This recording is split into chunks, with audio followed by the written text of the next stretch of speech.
ഇന്നത്തെ നമ്മുടെ ഈ ചർച്ചയിലേക്ക് എല്ലാവർക്കും സ്വാഗതം. ഈ ചർച്ച തുടങ്ങുന്നതിന് മുൻപ് നിങ്ങൾ ഈ ചാനൽ ലൈക്ക് ചെയ്യാനും ഷെയർ ചെയ്യാനും സബ്സ്ക്രൈബ് ചെയ്യാനും മറക്കരുത്. നിങ്ങളുടെ പിന്തുണ ഞങ്ങൾക്ക് വളരെ പ്രധാനപ്പെട്ടതാണ്. അപ്പോൾ ശരി, നമുക്ക് വിഷയത്തിലേക്ക് കടക്കാം. അസ്സലാമു അലൈക്കും വറഹ്മത്തുള്ളാഹി വബറകാതുഹു. പ്രിയമുള്ള സഹോദരന്മാരെ, സുഹൃത്തുക്കളെ, സംസാരിക്കുന്നത് അബ്ദുൽ ഹക്കീം അഷ്റഫി കോട്ടക്കലാണ്.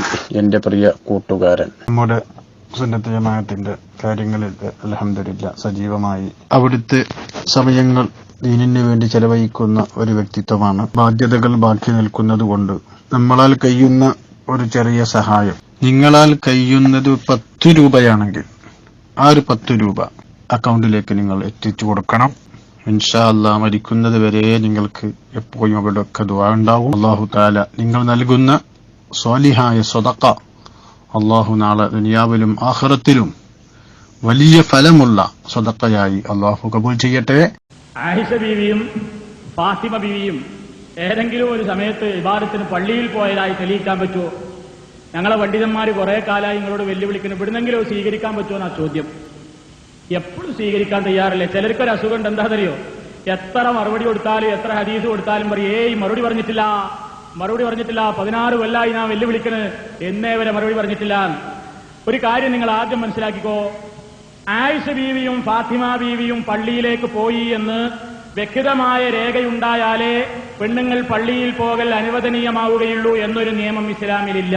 അപ്പൊ ആയിഷ ബീവി പോയി എന്നൊരു ഹദീസിലുണ്ടോ, ഫാത്തിമ ബീവി പോയി എന്നൊരു ഹദീസിലുണ്ടോ എന്നിങ്ങനെ ചോദിച്ച് നടക്കുകയാണ് ചില ആൾക്കാർ. അങ്ങനെ ഉണ്ടാവുമോ? പിന്നെന്തിനാ ആയിഷ ബീവി പോയോ ഫാത്തിമ ബീവി പോയോ എന്നെ വാശി പിടിക്കണം?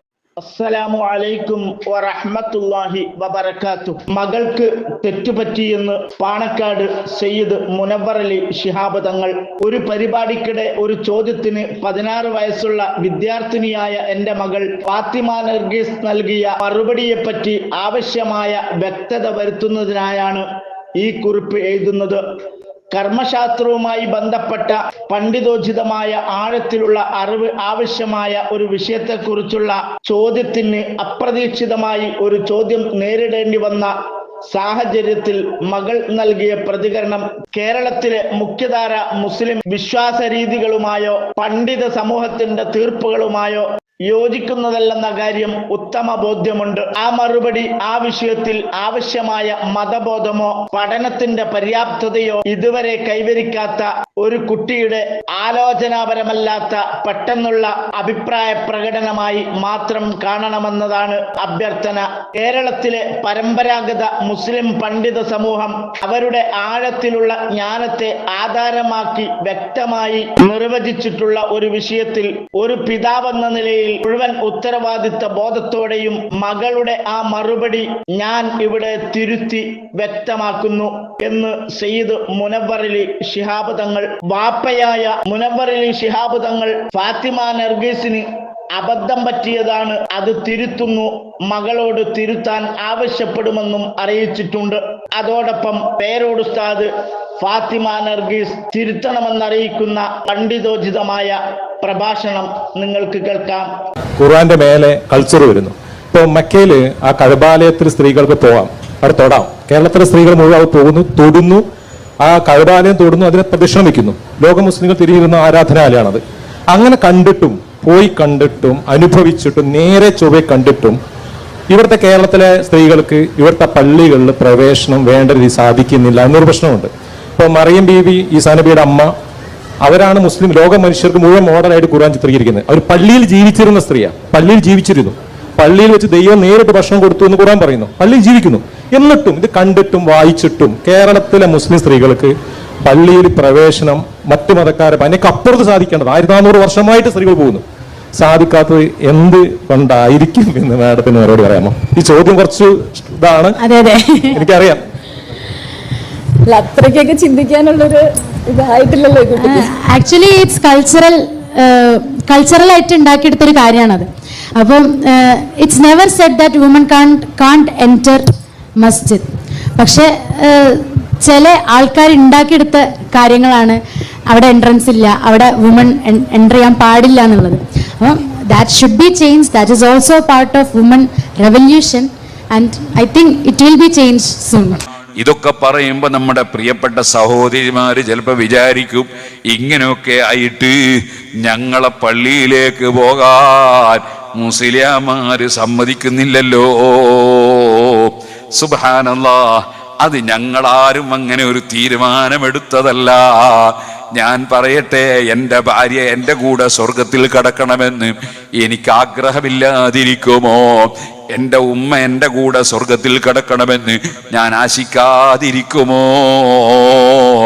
അങ്ങനെ കേരളത്തിൽ കഴിഞ്ഞു പോയവരും ജീവിച്ചിരിക്കുന്നവരുമായ ഏത് മുതഅല്ലിമീങ്ങളുണ്ടോ, ഏത് മുഅല്ലിമീങ്ങളുണ്ടോ, ഏത് വലിയ വലിയ ആലിമീങ്ങൾ കഴിഞ്ഞു പോയവരുണ്ടോ, അവരാരും അവരുടെ ഭാര്യമാരെയോ ഉമ്മമാരെയോ പെങ്ങന്മാരെയോ പള്ളിയിലേക്ക് വിളിച്ചില്ലല്ലോ, കൊണ്ടുപോയില്ലല്ലോ. എന്താണ് കാരണം? നബി സല്ലല്ലാഹു അലൈഹി വസല്ലമ തങ്ങളാണ് നമ്മുടെ നേതാവ്. ആ റസൂലുള്ളാഹി സല്ലല്ലാഹു അലൈഹി വസല്ലം വബുയൂതുഹുന്ന ഖൈറുൽ ലഹുന്ന, സ്ത്രീകൾക്ക് നിസ്കരിക്കാൻ അവരെ വീടാണ് ഖൈറ്, വീടാണ് ഉത്തമമെന്ന് പഠിപ്പിച്ചു. ഏത് നബിയാണത്? അസ്സലാത്തു ഖൈറും മിനൻ നൗം, സുബഹിന്റെ ബാങ്കിനെ വിളിച്ചു പറയാൻ പഠിപ്പിച്ചില്ലേ? നിസ്കാരം ഉറക്കേക്കാൾ ഉത്തമമാണ്. നിസ്കരിക്കുകയാണ് വേണ്ടത്, ഉറങ്ങുകയല്ല സുബഹിന്റെ സമയത്ത്. അതേ നബി നിങ്ങൾ തന്നെയാണ് പഠിപ്പിച്ചത്. വബുയൂതുഹുന്ന ഖൈറുൽ ലഹുന്ന, സ്ത്രീകൾക്ക് അവരവരുടെ വീടാണ് നിസ്കരിക്കാൻ ഖൈറ്, ഉത്തമം. എന്തുകൊണ്ടാണ് നബി തങ്ങളെ പഠിപ്പിച്ചത്? നബി തങ്ങൾ അങ്ങനെ പഠിപ്പിച്ചത് കൊണ്ടാണല്ലോ. ഫമാ അലിംതു മിൻഹുന്ന ഇംറഅതൻ ഖറജത് ഇലാ ശുഹൂദി ജുമുഅത്തിൻ വലാ ഇലാ ജമാഅത്തിൻ ഗൈരിഹാ ഫീ ലൈലിൻ വലാ നഹാർ. ഇമാം ശാഫിഈ റളിയല്ലാഹു അൻഹു പറഞ്ഞില്ലേ, നബിയുടെ ഭാര്യമാരോ പെൺകുട്ടികളോ വീട്ടിലുള്ളവരോ പരിചാരകരോ ഒരൊറ്റ സ്ത്രീയും ജുമഅക്കോ ജമാഅത്തിനോ പുറപ്പെട്ടു പോയതായി ഞാൻ ഒട്ടാകെ പരിശോധിച്ചിട്ട് കാണുന്നില്ല. എന്തുകൊണ്ട്? വലൗ കാന ലഹുന്ന ഫീ ദാലിക ഫദ്ലുൻ, അതെ, ആ സ്ത്രീകൾക്ക് എങ്ങാനും പള്ളിയിൽ പോകുന്നതിൽ എന്തെങ്കിലും ഒരു ഗുണമുണ്ടെങ്കിൽ അമറൂഹുന്ന ബിഹി, അതിനു വേണ്ടി അതാ നബിയും സഹാബത്തും കൽപ്പിക്കുമായിരുന്നു. വല അദിനൂ ലഹുന്ന ഫീഹി, നബിയും സഹാബത്തും അതിന് സമ്മതം കൊടുക്കുമായിരുന്നു. നബിയും സഹാബത്തും സമ്മതം കൊടുത്തില്ല. എന്തുകൊണ്ട്? സ്ത്രീകളോടുള്ള സ്നേഹമാണത്, സ്ത്രീകൾക്ക് സ്ഥാനം കൊടുത്തതാണത്. കാരണം പുരുഷന്മാരും സ്ത്രീകളുമായി വ്യത്യാസമുണ്ടല്ലോ. രാവിലെ 5 മണിക്ക് സുബഹി, 4:45 ഒരു ചെറിയ മൊബൈൽ ഫോണും പിടിച്ച് ഇങ്ങനെ, ഫോണിലുണ്ടല്ലോ ഇപ്പൊ ടോർച്ച്, ഫോണിൽ ഇല്ലാത്ത ഇപ്പൊ ഒന്നുമില്ല. എൻ്റെ ഡ്രൈവർ പറഞ്ഞിരുന്നു, ഇപ്പൊ ഫോണിൽ എല്ലാ സംഗതിയും ഉണ്ട്, ഒരു കൊടയും കൂടി കിട്ടിയാൽ മതിയായിരുന്നു, എല്ലാ സംഗതിയും ഫോണിലുണ്ടല്ലോ. അപ്പൊ ഈ മൊബൈൽ ഫോൺ തുറന്ന് ഇങ്ങനെ ടോർച്ചടിക്കുന്ന പോലെ അടിച്ചിങ്ങനെ പോവാണ്. 4:45 ആര്? 18 വയസ്സുള്ള ഒരു ചെറുപ്പക്കാരൻ, അല്ലെങ്കിൽ 20 വയസ്സുള്ള ഒരു ചെറുപ്പക്കാരൻ. വല്ല കുഴപ്പവും വരുമോ? ഒരു കുഴപ്പവും വരില്ല. അതേസമയം നിങ്ങളൊന്ന് ആലോചിച്ചു, എല്ലാ ദിവസവും സുബഹിന്റെ ജമാഅത്തിന് 18 വയസ്സ് 20 വയസ്സുള്ള ഒരു ചെറുപ്പക്കാരി ഇങ്ങനെ ഇത് അടിച്ചിട്ട് ഒറ്റയ്ക്ക് ഇങ്ങനെ പോയാൽ എങ്ങനെ ഉണ്ടാവും സംഭവം? അപ്പോൾ ഇസ്ലാം പ്രകൃതിയോട് യോജിക്കുന്ന മതമാണ്. അതുകൊണ്ട് പറഞ്ഞു, എന്ത്? സ്ത്രീകളോട് പറഞ്ഞു, നിങ്ങൾക്ക് പള്ളിയിൽ വന്ന് നിസ്കരിക്കുന്നതിനേക്കാൾ വലിയ പ്രതിഫലം നിങ്ങളെ വീട്ടിൽ നിന്ന് നിസ്കരിച്ചാൽ തരും. പടച്ചവൻ ചെയ്തൊരു ഔദാര്യാണത്. പടച്ചവൻ ചെയ്ത വലിയ ഒരു ഇളവാണത്. അതേ സമയത്ത് സ്ത്രീകൾ, ആ സ്ത്രീവർഗം പള്ളിയിൽ കയറാത്ത കക്ഷികളായത് കൊണ്ടാണെന്നാരും തെറ്റിദ്ധരിപ്പിക്കണ്ട. കാരണം ലോകത്തെ ഏറ്റവും ബഹുമാനമുള്ള പള്ളി അത് മക്കയിലെ മസ്ജിദുൽ ഹറാമാണ്. ആ മസ്ജിദുൽ ഹറാമിൽ പോകാൻ കഴിയുന്ന സ്ത്രീകൾ അവിടെ പോയിട്ട് തവാഫ് ചെയ്യണമെന്നാണ് പഠിപ്പിച്ചിട്ടുള്ളത്. ഏറ്റവും ബഹുമാനമുള്ള പള്ളിയിൽ സ്ത്രീകൾക്ക് കയറാൻ, തവാഫിന് വേണ്ടി പോകാൻ അനുമതിയല്ല, നിർബന്ധമാണ്. അനുമതിന്റെ അപ്പുറാണ്. കഴിവുണ്ടെങ്കിൽ എവിടെ ഉംറക്ക് പോകണം, അതേ ഹജ്ജിന് പോകണം. പള്ളി കയറിയിട്ടല്ലാതെ തവാഫ് ചെയ്യാൻ കഴിയില്ല. സുഹൃത്തുക്കളെ, അപ്പൊ പള്ളി കയറാൻ പറ്റാത്തൊരു വർഗാണ് സ്ത്രീകൾ എന്ന് ഒരു പണ്ഡിതനും പറഞ്ഞിട്ടില്ല, പറയില്ല. അതേ സമയത്ത് സ്ത്രീകൾക്ക് അവർ പള്ളിയിലേക്ക് വരേണ്ട ആവശ്യമില്ല. അവർക്ക് വരാതിരുന്നാലാണ് പ്രതിഫലം അള്ളാഹു ചെയ്തു കൊടുത്തൊരു ഇളവാണത്. ആ ഇളവിനെ അംഗീകരിക്കണം. അവിടെ അതിന്റെ അപ്പുറം നമ്മളെ വകയിൽ ഒരു മതം ഉണ്ടാക്കാൻ പാടില്ല. അതാണ് ഈ പുത്തൻവാദികൾക്ക് പറ്റിയത്. അവരെ വകയിൽ അവർ മതം ഉണ്ടാക്കി, പെണ്ണുങ്ങൾ പള്ളിയിൽ പോകണമെന്ന് പാസാക്കി. അത് അവരെ വകയിൽ ഉണ്ടാക്കിയ മതമാണ്. മുഹമ്മദ് നബി സല്ലല്ലാഹു അലൈഹി വസല്ലം പഠിപ്പിച്ച മതമല്ല. നമ്മളാരും അശ്ഹദു അന്ന മൗലവി റസൂലുള്ളാഹി എന്ന് വിശ്വസിക്കൂല, അശ്ഹദു അന്ന മുഹമ്മദ് റസൂലുള്ളാഹി എന്നേ വിശ്വസിക്കുള്ളൂ. ആ റസൂലുള്ള പഠിപ്പിച്ചാണ് ഇസ്ലാം. അതാണ് സുന്നത്ത് ജമാഅത്ത് എന്ന് പറയുന്നത്.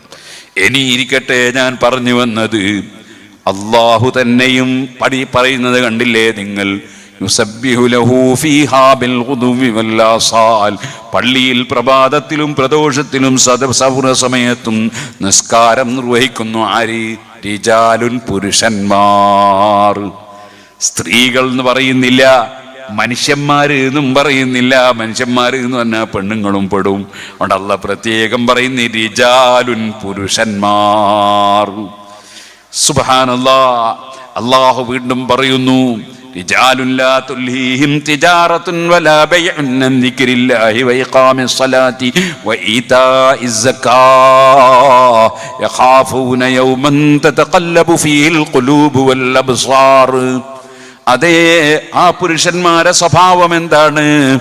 അവർ അല്ലാഹുവിനെ ഭയപ്പെടുന്നവരാണ്.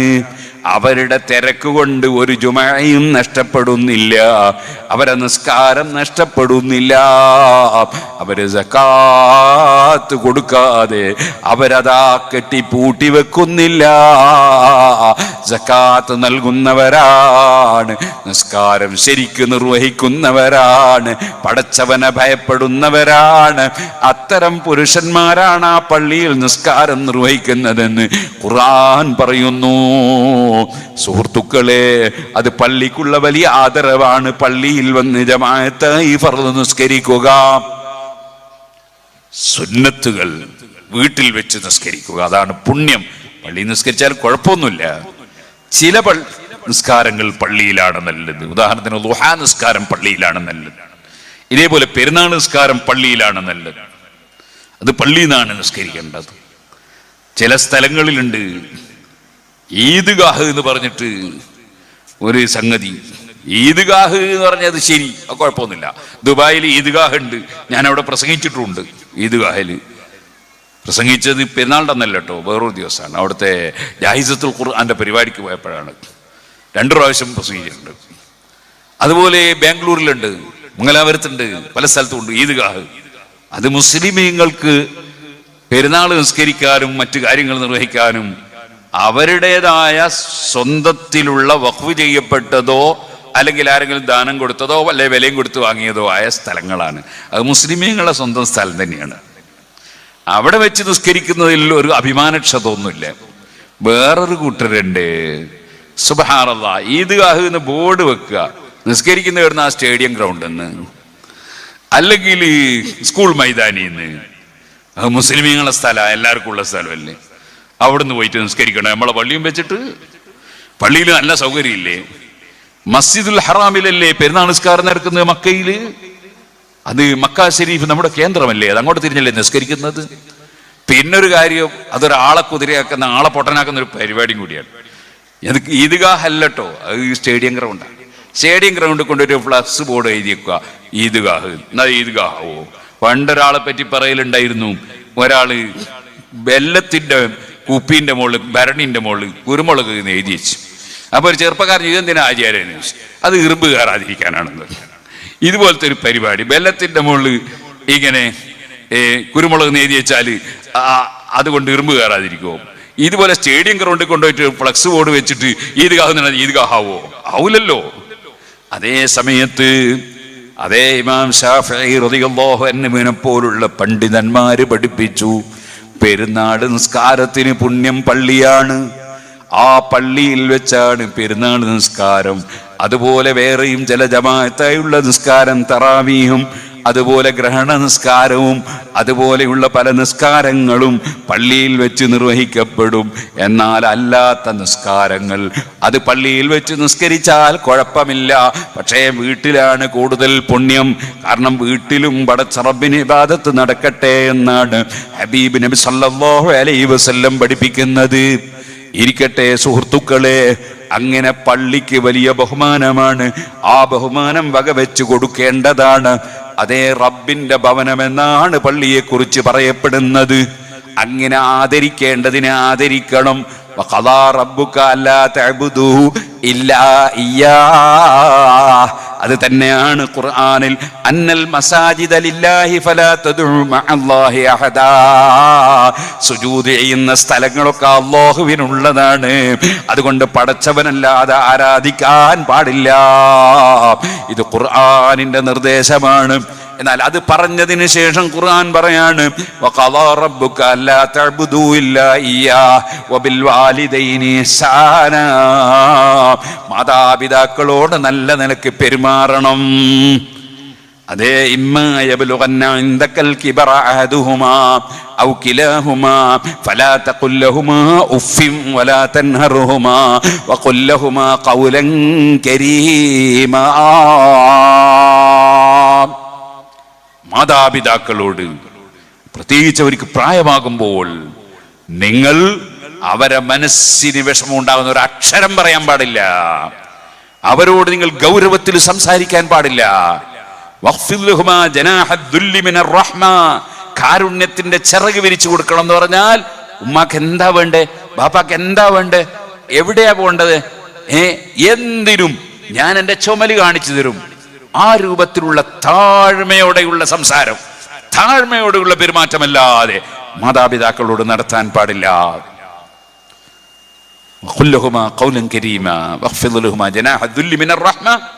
എന്നാലും ഉമ്മ ബാപ്പയോടുള്ള കടപ്പാട് തീരൂല.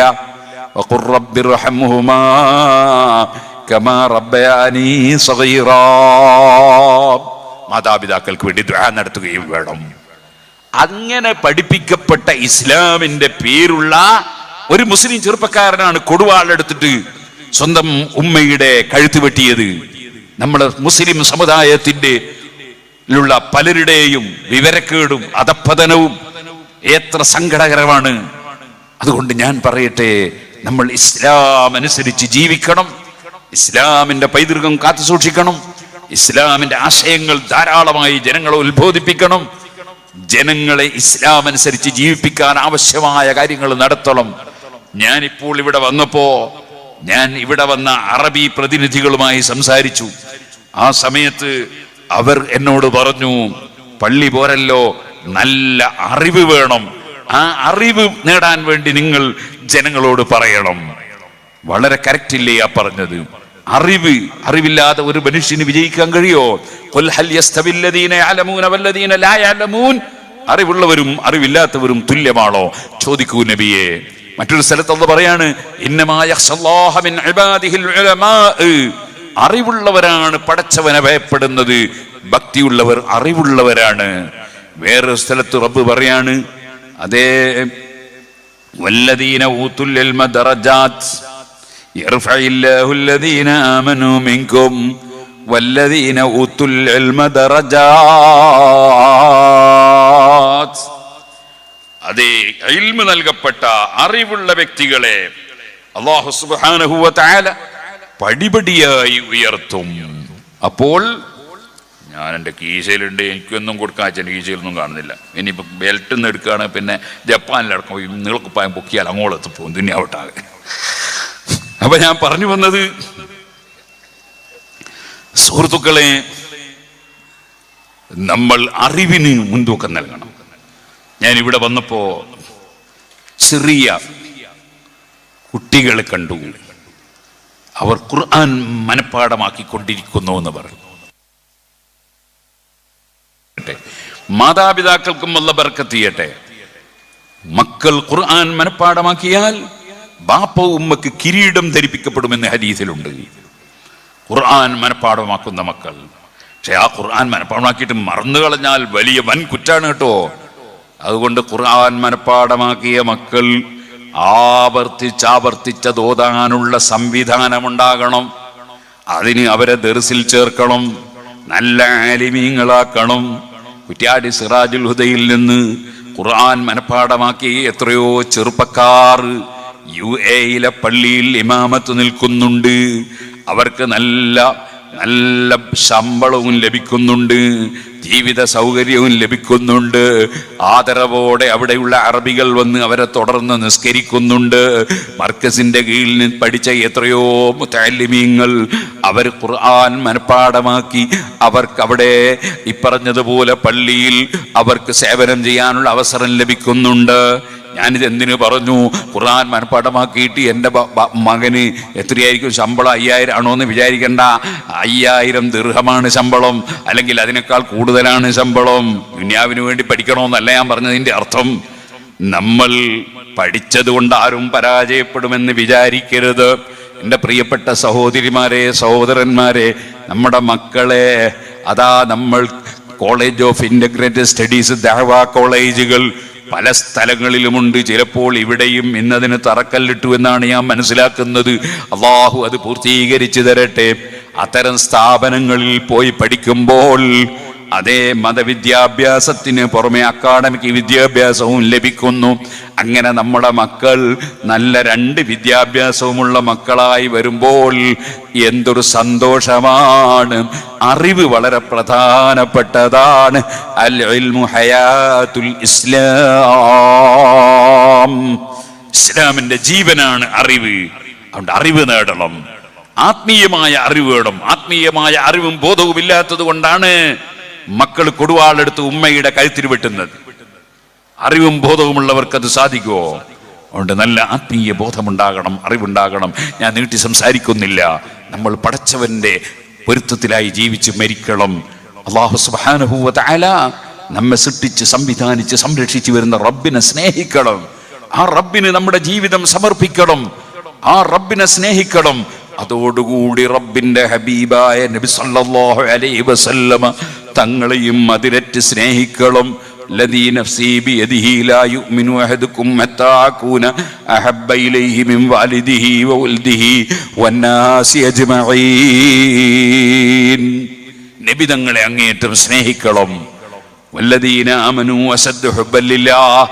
പടച്ചവനെ അങ്ങേയറ്റം സ്നേഹിക്കണം, നബി തങ്ങളെയും സ്നേഹിക്കണം. അങ്ങനെ വരുമ്പോൾ ആ നബിതങ്ങൾ കൽപ്പിച്ചതൊക്കെ ജീവിതത്തിൽ കൊണ്ടുവരണം.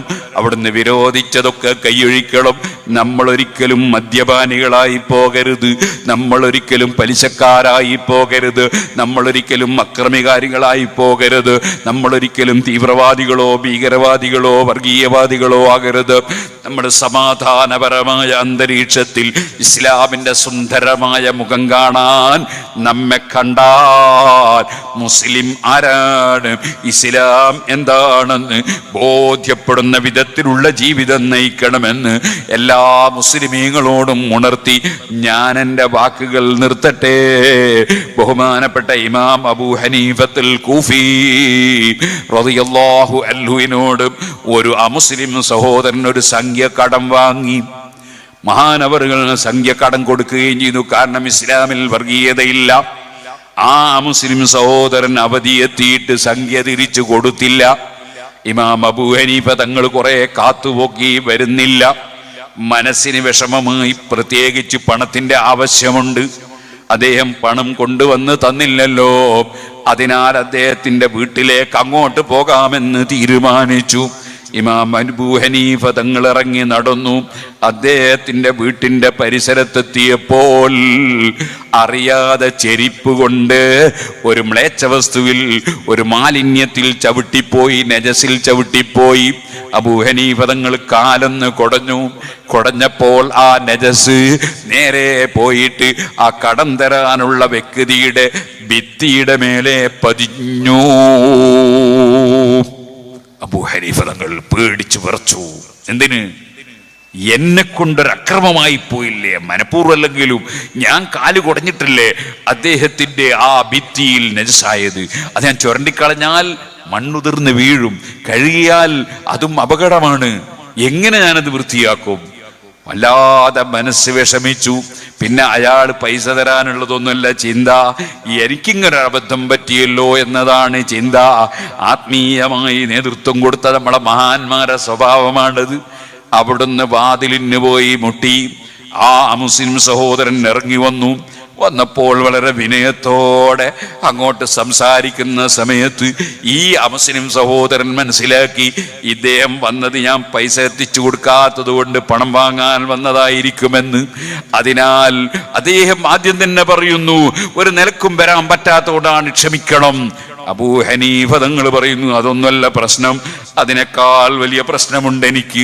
അതെന്താണ്? നോക്കൂ, നിങ്ങളെ ഭിത്തിയിൽ ഞാൻ അറിയാതെ എൻ്റെ ചെരുപ്പിന്റെ ചുവടെ നജസായപ്പോൾ, കാല് കുടഞ്ഞപ്പോൾ പതിഞ്ഞതാണത്. ഞാൻ അതിന്റെ വിഷയത്തിൽ ബേജാറിലാണ്, നിങ്ങളോടൊരു അക്രമം ചെയ്തു പോയില്ലേ.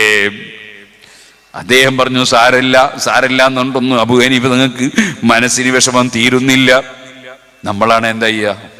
നമ്മളാണെങ്കിൽ നമ്മൾ അവിടുന്ന് ആലോചിക്കും, അതെന്തുകൊണ്ടാണ് അങ്ങനെ സംഭവിച്ചത്? ഞാനിവിടെ വന്നുകൊണ്ട്, ഞാനെന്തിനാ വന്ന്? ഇയാൾ പൈസ കൊണ്ടു തരാത്തോണ്ട്. അപ്പൊ ഞാനിവിടെ വന്നതിന്റെ ഉത്തരവാദി ആരാ? അയാള്. ചെരുപ്പ് കൊണ്ട് ചവിട്ടിപ്പോയതിന്റെ ഉത്തരവാദി ആരാ? അയാള്. ഞാൻ കുടഞ്ഞതിന്റെ ഉത്തരവാദി ആളാ? അയാള്. അപ്പൊ ഞാനെന്താണ് അയാളെ ചുമര് ചോദിച്ചാൽ ഞാനെന്താ നോക്കുന്നത്? അയാളെന്നല്ലേ ഇതിന്റെ ഉത്തരവാദി? ഇങ്ങനെയല്ലേ നമ്മൾ ന്യായം കാണുക? അതേ സമയത്ത് അബൂ ഹനീഫ തങ്ങളുടെ ഈ വിനയവും സ്വഭാവവും കണ്ടപ്പോ ആ മുസ്ലിം സഹോദരൻ ഇസ്ലാം മതം സ്വീകരിച്ചു. അങ്ങനെയാണ് ഇവിടെ ഇസ്ലാം പ്രചരിച്ചത്. അല്ലാതെ വാളും കുന്തവും എടുത്തിട്ടും തീവ്രവാദം കൊണ്ടും ഭീകരവാദം കൊണ്ടും അതുപോലെ വർഗീയവാദം കൊണ്ടൊന്നല്ല ഇവിടെ ഇസ്ലാം പ്രചരിച്ചത്. ആ മഹാന്മാരെ തുറന്ന് ജീവിക്കുന്നവർക്കാണ് സുന്നികൾ എന്ന് പറയുന്നത്. ഇത്തരം വാർത്തകളും വിശേഷങ്ങളും അറിയാൻ ഞങ്ങളുടെ ചാനൽ ഉടൻ തന്നെ സബ്സ്ക്രൈബ് ചെയ്യുക, ലൈക്ക് ചെയ്യുക, ഷെയർ ചെയ്യുക. ജനങ്ങളിലേക്ക് എത്തിക്കണമെന്ന് നിങ്ങൾ ആഗ്രഹിക്കുന്ന വാർത്തകളും വിശേഷങ്ങളും പ്രമുഖരുടെ പ്രഭാഷണങ്ങളും ഞങ്ങളുടെ വാട്സപ്പ് നമ്പറിലേക്ക് അയച്ചു തരിക. നന്മ വളരട്ടെ, തിന്മക്കെതിരെ നമുക്ക് ഒരുമിച്ച് നിൽക്കാം.